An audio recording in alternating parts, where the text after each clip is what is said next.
Tollywood super star Mahesh Babu, Indian cinema గర్వించదగ్గ దర్శక ధీరుడు రాజమౌళి, ఈ ఇద్దరి కలయికలో సినిమా అంటే అంచనాలు ఎలా ఉంటాయో ప్రత్యేకంగా చెప్పక్కర్లేదు. ప్రస్తుతం సోషల్ మీడియాలో, సినీ సర్కిల్స్ లో ఎక్కడ చూసినా వారణాసి గురించిన చర్చే. గ్లోబల్ లెవెల్లో తెలుగు సినిమా సత్తా చాటడానికి సిద్ధమవుతున్న ఈ చిత్రం గురించి ఇప్పుడు కొన్ని ఆసక్తికరమైన విషయాలు నెట్టింట వైరల్ అవుతున్నాయి. మొదటి నుంచి ఇది ఒక భారీ యాక్షన్ అడ్వెంచర్ అని మనకు తెలుసు. అయితే తాజా సమాచారం ప్రకారం జక్కన్న ఈ చిత్రాన్ని 2 భాగాలుగా ప్రేక్షకుల ముందుకు తీసుకురావాలని ప్లాన్ చేస్తున్నారట. మొదటి భాగానికి వారణాసి ది గ్లోబ్ ట్రాటర్ అని, రెండో భాగానికి వారణాసి ది టైమ్ ట్రాటర్ అని టైటిల్స్ ఫిక్స్ చేసినట్లు తెలుస్తోంది. గతంలో రిలీజ్ చేసిన గ్లిమ్స్ లో ఈ 2 పదాలను వాడడం గమనిస్తే రాజమౌళి మైండ్ లో చాలా పెద్ద స్కెచే ఉందని అర్థమవుతోంది. కేవలం ఒకే ప్రపంచంలో కాకుండా కాలంతో కూడా ప్రయాణం చేసే అద్భుతమైన కథను మనం చూడబోతున్నాం.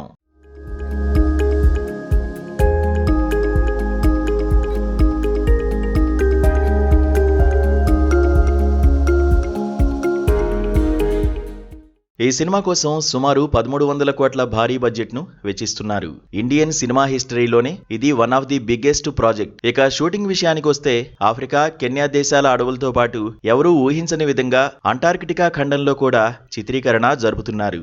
అంటార్కిటికాలో షూటింగ్ జరుపుకుంటున్న మొట్టమొదటి భారతీయ సినిమాగా వారణాసి సరికొత్త రికార్డు సృష్టించబోతోంది. అక్కడ మంచు కొండల సన్నివేశాలు, సాహసాలు వెండితెరపై విజువల్ ఫీస్ట్ లా ఉండబోతున్నాయి. ఈ సినిమా కోసం మహేష్ బాబు పడుతున్న కష్టం అంతా ఇంత కాదు. ఇది తన కెరీర్ లోనే ఒక లైఫ్ టైం మెమరబుల్ మూవీ అని మహేష్ స్వయంగా చెప్పారు.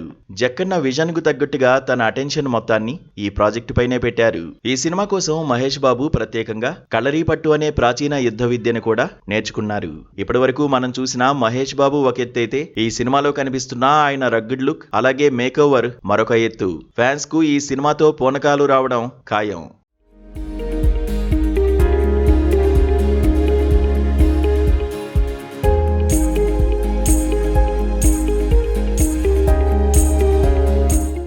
సాధారణంగా పెద్ద సినిమాల రిలీజ్ డేట్ అంటే ఏదో భారీ ఈవెంట్ చేస్తారు. కానీ రాజమౌళి మాత్రం సైలెంట్ గా ఒక చిన్న ట్వీట్ తో ఏప్రిల్ 7, 2027న సినిమా వస్తుందని ప్రకటించి అందరినీ ఆశ్చర్యపరిచారు. ప్రమోషన్స్ విషయంలో జక్కన్నను బీట్ చేయడం ఎవరి వల్ల కాదు. గతేడాది నవంబర్ 15న రిలీజ్ చేసిన ఫస్ట్ లుక్ ఈవెంట్ కేవలం ఒక సినిమా వేడుకలా కాకుండా ఒక గ్లోబల్ ఈవెంట్ లా ప్రపంచవ్యాప్తంగా గుర్తింపు పొందింది. గ్లోబ్ ట్రాటర్, టైమ్ ట్రాటర్ ఈ 2 కాన్సెప్ట్లతో రాజమౌళి ఎలాంటి వండర్స్ క్రియేట్ చేస్తారో చూడాలి. 1300 కోట్ల బడ్జెట్, హాలీవుడ్ స్థాయి మేకింగ్, మహేష్ బాబు డెడికేషన్ వెరసి వారణాసి ఇండియన్ సినిమా రూపురేఖలను మార్చేయడం ఖాయంగా కనిపిస్తోంది.